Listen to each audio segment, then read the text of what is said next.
Reflection and rotation के बारे में, ठीक है। रिफ्लेक्शन में कि परिक्रमण एंड परिभ्रमण क्या होता है? और फिर विद्युत ग्लो क्या ये आपको पता है, हम लोग बोलते हैं सूरज डूब गया, सूरज निकल आया, इट इज रॉन्ग। ना कभी सूरज डूबता है ना कभी सूरज निकलता है। होता क्या है, हमारा जो कंट्री है, ठीक है, उस कंट्री में क्या होता है, रोटेशन होता है। क्या होता है? रोटेशन क्या होता है? मान लीजिए सपोज करिएगा ये आपकी क्या है, सन की लाइट है। क्या ये सन की लाइट है और हमारी ये क्या है, अर्थ है, ठीक है। हमने बताया कि टू टाइप से क्या होती है, रोटेट करती है।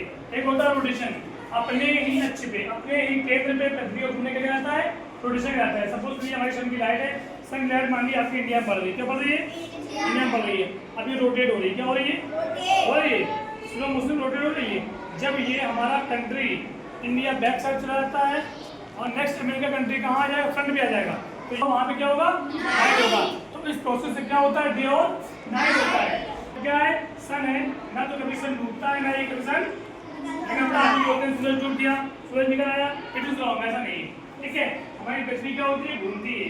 पृथ्वी को घूमने के कारण क्या होते हैं, दिन और रात। क्या करते हैं, रेवोल्यूशन से परिभ्रमण से बोलते हैं, यानी कि पृथ्वी का सन के चारों ओर, सूरज के चारों ओर चक्कर लगाने की प्रक्रिया क्या कहते हैं, रेवोल्यूशन कहते हैं, रेवोल्यूशन। सपोज करिएगा ये सन है, कौन है ये सन है, ठीक है, ये सन है, ये लाइट दे रहा, सपोज करिए सन है। अब हमारी पृथ्वी क्या हो रही है, क्या हो रही है, रोटेट, रेवोल्यूशन कर रही है, रेवोल्यूशन कर रही है, रोटेट नहीं कर रही है। अभी चक्कर लगा के यहाँ पुनः वापस आ जाएगी, तो ये पुनः वापस आएगी, तब क्या होता है, 1 ईयर कंप्लीट होता है।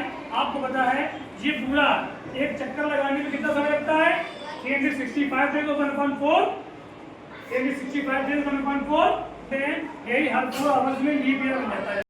4 आवर्स में क्या बनता है, लीप ईयर, बिकॉज 6 4 और 24 आवर का 1 डे होता है। डे होता है।